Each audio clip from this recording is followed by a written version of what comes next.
Howdy, Possum Patty here, and I'm getting ready to do some embossing and die cutting. But first I have a 1-minute tip to share with you. I bought this Sizzix Big Shot, well actually it was a gift for my birthday, and I saw in a lot of videos that people were complaining that this little rubber protector keeps popping off here. And I found a very quick solution. Take a little glue stick, put a little dab of glue around the edge like that.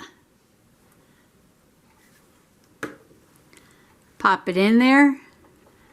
And voila, it does not fall off, but yet it comes right out when you want to tighten up the handle.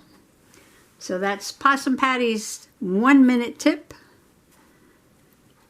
to fix the little rubber thing that pops off the handle on your Sizzix Big Shot. Dab of glue, put it in there, and it stays, no problem. I just popped it out with a pair of tweezers to tighten up the handle, put another dab of glue on it, stuck it back in. No problem. So thanks for coming along. Bye-bye now.